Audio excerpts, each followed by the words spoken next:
607 ಅಂಕ, ನಮ್ದು ಗರಿಷ್ಠ 97% ಫಲಿತಾಂಶವನ್ನ ನಮ್ಮ ಶಾಲೆ ಪಡೆದುಕೊಳ್ಳುವಂಥದಕ್ಕೆ ಎಲ್ಲರೂ ಕಾರಣರಾಗಿದ್ದಾರೆ ಅಂತ ಹೇಳಲಿಕ್ಕೆ ಇಷ್ಟಪಡ್ತೇನೆ.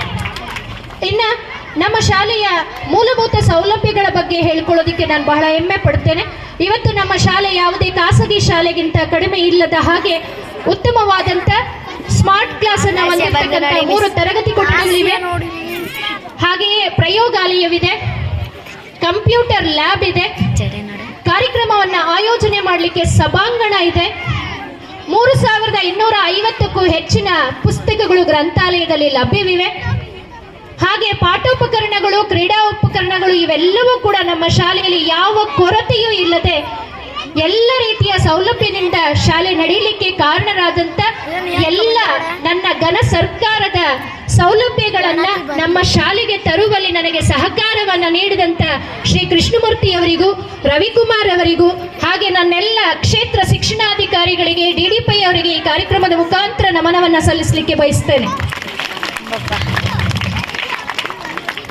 ಹಾಗೆಯೇ ನಮ್ಮ ಶಾಲೆಯ ಮೂಲಭೂತ ಸೌಲಭ್ಯಗಳ ಜೊತೆಗೆ ಶೈಕ್ಷಣಿಕ ಕಾರ್ಯಕ್ರಮಗಳನ್ನು ತೆಗೆದುಕೊಂಡಾಗ 2016ರವರೆಗೂ ಅಂಗರೇಕನಹಳ್ಳಿ ಪ್ರೌಢಶಾಲೆ ಎಂದರೆ ಖೋಖೋ, ಖೋಖೋ ಎಂದರೆ ಅಂಗರೇಕನಹಳ್ಳಿ ಪ್ರೌಢಶಾಲೆ, ಆ ಮಟ್ಟದ ಸಾಧನೆಯನ್ನ ಮಾಡಿದ್ದು ನಮ್ಮ ಖೋಖೋ ವಿದ್ಯಾರ್ಥಿಗಳು. ಚಪ್ಪಾಳೆಯನ್ನು ಅವಳು ಒಬ್ಬಳೇ ಹೊಡಿತಿದ್ದಾಳೆ, ನೀವು ಹೊಡಿರಿ.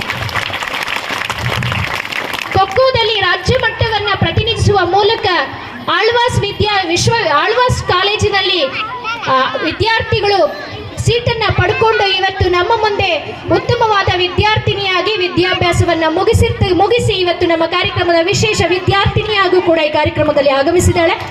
ಹಾಗೆ ಮಹೇಶ್ ಖೋಖೋದಲ್ಲಿ ಒಂದು ಅಲ್ಟಿಮೇಟ್ ಖೋಖೋದಲ್ಲಿ ವಿನ್ನರ್ ಆಗಿ 13 ಲಕ್ಷ ರೂಪಾಯಿ ಕ್ಯಾಶ್ ಪ್ರೈಸ್ ಅನ್ನು ಪಡೆಯುವ ಮೂಲಕ ದಾಖಲೆಯನ್ನ ಸೃಷ್ಟಿಸಿದ್ದಾನೆ. ಇದು ನಮ್ಮ ಶಾಲೆಯ ನಮ್ಮ ಹೆಮ್ಮೆ.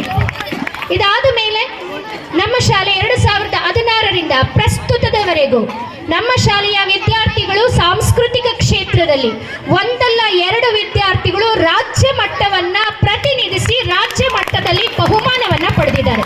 ಇದಕ್ಕೆ ಕಾರಣರಾದಂಥ ಎಲ್ಲ ವಿದ್ಯಾರ್ಥಿಗಳನ್ನ ಈ ದಿನದ ವೇದಿಕೆಯಲ್ಲಿ ಸನ್ಮಾನವನ್ನು ಕೂಡ ಇಟ್ಕೊಂಡಿದ್ದೀವಿ. ಅವರನ್ನು ಕೂಡ ನಾನು ಪ್ರೀತಿಪೂರ್ವಕವಾಗಿ ಸ್ವಾಗತಿಸ್ತಾ ಇದ್ದೇನೆ. ಹಾಗೆಯೇ ವಿಶೇಷ ಚೇತನ ಮಕ್ಕಳಿಗೇನು ನಾವು ಕೊರತೆ ಮಾಡಿಲ್ಲ. ವಿಶೇಷ ಚೇತನ ವಿದ್ಯಾರ್ಥಿಗಳಾಗಿ ನಮ್ಮ ಶಾಲೆಗೆ ದಾಖಲಾದಂಥ ವಿದ್ಯಾರ್ಥಿ ಲಕ್ಕೇಶ್ ರಾಷ್ಟ್ರ ಮಟ್ಟದಲ್ಲಿ ಜಾವ್ಲಿನ್ ಎಸೆತದಲ್ಲಿ ಭಾಗವಹಿಸುವ ಮೂಲಕ ನಮ್ಮ ಶಾಲೆಗೆ ರಾಷ್ಟ್ರ ಮಟ್ಟದ ಕಳೆಯನ್ನು ಕೂಡ ತಂದುಕೊಟ್ಟಿದ್ದಾನೆ. ಅದೇ ರೀತಿ ಮಾರೇಗನಹಳ್ಳಿಯ ರಕ್ಷಿತಾ 2 ಬಾರಿ ರಾಜ್ಯ ಮಟ್ಟವನ್ನ ಕ್ರೀಡೆಯಲ್ಲಿ ಪ್ರತಿನಿಧಿಸುವ ಮೂಲಕ ಆಕೆಯೂ ಕೂಡ ನಮ್ಮ ಶಾಲೆಗೆ ಕೀರ್ತಿಯನ್ನು ತಂದುಕೊಟ್ಟಿದ್ದಾಳೆ. ಇತ್ತೀಚೆಗೆ ನಡೆದಂಥ ವಿಶೇಷ ಚೇತನ ಮಕ್ಕಳಲ್ಲಿ ನಮ್ಮ ಅರುಣ್ ಕುಮಾರ್ ಕೂಡ ತಾಲೂಕಾ ಹಂತದಲ್ಲಿ ಬಹುಮಾನವನ್ನು, ಜಿಲ್ಲಾ ಹಂತದಲ್ಲಿ ಬಹುಮಾನವನ್ನು ಪಡೆದು ರಾಜ್ಯ ಮಟ್ಟಕ್ಕೂ ಕೂಡ ಆಯ್ಕೆಯಾಗಿದ್ದಾರೆ.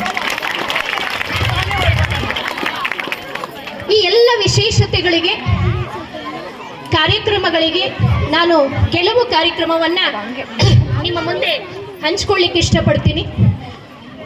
ನನ್ನ ಈ ಎಲ್ಲ ನಮ್ಮ ಶಾಲೆಯಲ್ಲಿ ಆಯೋಜನೆ ಮಾಡಿದಂಥ ಎಲ್ಲ ಕಾರ್ಯಕ್ರಮಗಳಿಗೆ ಒತ್ತಾಸೆಯಾಗಿ ನಿಂತಂಥವರು ನನ್ನ ಶಾಲೆಯ ಶಿಕ್ಷಕ ಬಳಗ, ಅದ್ರ ಜೊತೆಗೆ ನಾವು ನಡೆಸಿದಂಥ ಅಟ್ಟಕ್ಕೇರಿದ ಗಟ್ಟಿ ವಸ್ತುಗಳ ಸಂಗ್ರಹ ಮತ್ತು ಪ್ರದರ್ಶನ, ಸಂಕ್ರಾಂತಿ ಸುಗ್ಗಿ, ಮಕ್ಕಳ ದಿನಾಚರಣೆ ಕಾರ್ಯಕ್ರಮಗಳು, ಶಾಲೆಯಲ್ಲಿ ಜೊತೆಗೆ ಶಾಲೆಯ ಹೊರಗಡೆ ಶಿಕ್ಷಕ ದಿನಾಚರಣೆ ಮತ್ತು ಮಕ್ಕಳ ದಿನಾಚರಣೆ ಎಂಬ ವಿಶೇಷ ಕಾರ್ಯಕ್ರಮಗಳನ್ನ ನಮ್ಮ ಶಾಲೆ ಹಮ್ಮಿಕೊಳ್ತು. ಪ್ರತಿಯೊಂದು ಕಾರ್ಯಕ್ರಮವನ್ನು ಕೂಡ ಇದರ ಜೊತೆಗೆ ನಾವು ನಡೆಸಿದಂಥ 2022-23ನೇ ಸಾಲಿನಲ್ಲಿ ವಿದ್ಯಾರ್ಥಿಗಳ ಒಂದು ಉತ್ತಮ ಭಾವಚಿತ್ರ ರಾಷ್ಟ್ರಮಟ್ಟದ NCERT-ನಲ್ಲಿ ಅದು ಅಪ್ರೂವಲ್ ಆಗಿ ಒಂದು ಪುಸ್ತಕದಲ್ಲಿ, ವೆಬ್ಸೈಟಲ್ಲಿ ಪ್ರಕಟವಾಗುವ ಮೂಲಕ ನಮ್ಮ ಮಕ್ಕಳ ಚಿತ್ರಪಟ ಇವತ್ತು ನಿಮಗೆ ನಮ್ಮ ಮಾನವ ಸಂಪನ್ಮೂಲ ಇಲಾಖೆಯ ವೆಬ್ಸೈಟ್ನಲ್ಲಿ ಅದು ದೊರೀತಾ ಇದೆ. ಅದು ಯಶವಂತನ್ ಬ್ಯಾಚ್ ಅನಿಸುತ್ತೆ, ಅವರು ಕೋಟೆಲ್ಲ ಹಾಕ್ಕೊಂಡಿದ್ದಂಥ ಫೋಟೋ. ಸೊ ನಮ್ಮ ಮಕ್ಕಳು ಯಾವುದಕ್ಕೂ ಕಡಿಮೆ ಇಲ್ಲ, ಎಲ್ಲ ಕ್ಷೇತ್ರದಲ್ಲೂ ಕೂಡ ಉತ್ತಮವಾದಂಥ ಒಂದು ಸಾಧನೆಯನ್ನ ಮಾಡಿದ್ದಾರೆ. ಇದಕ್ಕೆ ಕಾರಣರಾದವರನ್ನೆಲ್ಲರನ್ನು ನಾನು ಈ ಸಂದರ್ಭದಲ್ಲಿ ಸ್ಮರಿಸುವುದು ನನ್ನ ಕರ್ತವ್ಯ ಅಂತ ಭಾವಿಸ್ತಾ, ಗುಣಮಟ್ಟದ ಶಿಕ್ಷಣಕ್ಕಾಗಿ ರಚನಾತ್ಮಕ ಮಾರ್ಗದರ್ಶನ ಎಂಬ ಧ್ಯೇಯ ವಾಕ್ಯದೊಂದಿಗೆ ನಿಮ್ಮ ಮುಂದೆ ಕನ್ನಡಿಯಂತೆ ನಮ್ಮ ಶಾಲೆ ನಿಂತಿದೆ. ಎಲ್ಲರೂ ಕೂಡ ನೋಡಿದ್ದೀರಿ. ನಮ್ಮ ಮಕ್ಕಳು ಇವತ್ತು ವೇದಿಕೆಯ ಮೇಲೆ ನಿಂತು ಅವರೇ ತಮ್ಮ ಕಾರ್ಯಕ್ರಮವನ್ನು ರೂಪಿಸುವಂಥ ಶಕ್ತಿಯನ್ನು ನಾವು ಅವ್ರಿಗೆ ಕೊಟ್ಟಿದ್ದೀವಿ. ಇದೇ ನಮ್ಮ ಕನ್ನಡಿಯ ಪ್ರತಿಬಿಂಬ. ಇಷ್ಟು ಮಕ್ಕಳು ಇವತ್ತು ವೇದಿಕೆಯ ಮೇಲೆ ನಿಂತು ಘಂಟಾಘೋಷವಾಗಿ ಮಾತಾಡ್ತಾರೆ ಅನ್ನೋದಕ್ಕೆ ನಾವು ಅವರಿಗೆ ಕೊಟ್ಟಿರ್ತಕ್ಕಂಥ ತರಬೇತಿ, ನಮ್ಮೆಲ್ಲ ಕಾರ್ಯಕ್ರಮಗಳು 2016ರಿಂದ ಇವತ್ತಿನವರೆಗೂ ಎಲ್ಲ ಕಾರ್ಯಕ್ರಮಗಳನ್ನು ವಿದ್ಯಾರ್ಥಿಗಳೇ ನಡೆಸ್ಕೊಂಡು ಬಂದಿದ್ರ ಪ್ರತಿಫಲ ಏನಾಯ್ತಪ್ಪ ಅಂದ್ರೆ, ಕಳೆದ 2 ವರ್ಷದ ಹಿಂದೆ ಅನುಷಾ ಎಂಬ ಗಾಂಡ್ಲವಸಳಿಯ ವಿದ್ಯಾರ್ಥಿನಿ ಆ ಕಾಲೇಜಿನಲ್ಲಿ ಫೈನಲ್ ಇಯರ್ ಡಿಗ್ರಿ ಓದ್ತಿದ್ಲು. ಆ ಸಂದರ್ಭದಲ್ಲಿ ಅವಳನ್ನ ಮೀಡಿಯಾದಲ್ಲಿ ಮಾತಾಡಿಸಿದ್ರು. ಮೀಡಿಯಾದಲ್ಲಿ ಮಾತಾಡಿಸಿದ ತಕ್ಷಣ ಇಡೀ ಜನ ಕೇಳಿದ್ರು ಯಾವ ಶಾಲೆ ಅಂತ.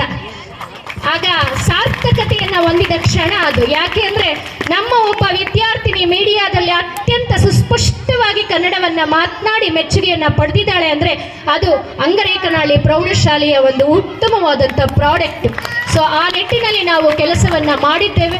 ಇನ್ನು ರಾತ್ರಿ ಶಾಲೆಯ ಬಗ್ಗೆ ಒಂಚೂರು ಹೇಳಕ್ಕೆ ಇಷ್ಟಪಡ್ತೀನಿ. 2016-17-18ನೇ ಸಾಲಿನಲ್ಲಿ ನಮ್ಮ ಶಾಲೆಯ ಇತಿಹಾಸ ನಮಗೆ ಕರಾಳವಾದಂಥ ಫಲಿತಾಂಶವನ್ನು ಕೊಡ್ತು.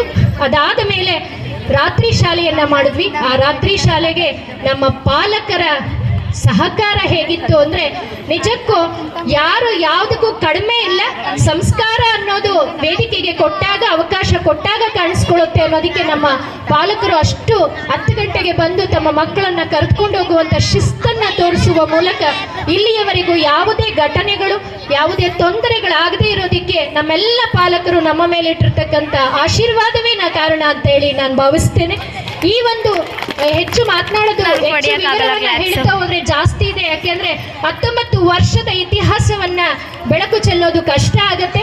ಆದರೂ ಕೂಡ ನನಗೆ ಈ ಒಂದು ಸಂದರ್ಭದಲ್ಲಿ ಎಲ್ಲರೂ ಏನೆಲ್ಲ ಸಹಕಾರವನ್ನ ಕೊಟ್ಟು ಶಾಲೆ ಈ ಮಟ್ಟಕ್ಕೆ ನಡೆಯಲಿಕ್ಕೆ ಸಹಕಾರವನ್ನ ಕೊಟ್ಟಿದ್ದೀರಿ. ಗ್ರಾಮ ಪಂಚಾಯಿತಿಯವರನ್ನ ಮರೆತೆ ಗ್ರಾಮ ಪಂಚಾಯಿತಿಯ ಎಲ್ಲ ಅಧ್ಯಕ್ಷರು, ಉಪಾಧ್ಯಕ್ಷರು, ಸದಸ್ಯರುಗಳು ಸಂಪೂರ್ಣವಾಗಿ ಸಹಕಾರವನ್ನು ನೀಡಿದಿರಿ. ತಮ್ಮೆಲ್ಲರಿಗೂ ವೇದಿಕೆಯ ಮೂಲಕ ನಿಮ್ಮೆಲ್ಲರಿಗೂ ನನ್ನ ಗೌರವಪೂರ್ವಕ ನಮಸ್ಕಾರವನ್ನು ತಿಳಿಸ್ತಾ ನನ್ನ ವಾರ್ಷಿಕ ವರದಿಯನ್ನು ಮುಕ್ತಾಯಗೊಳಿಸಿ ಧನ್ಯವಾದಗಳು.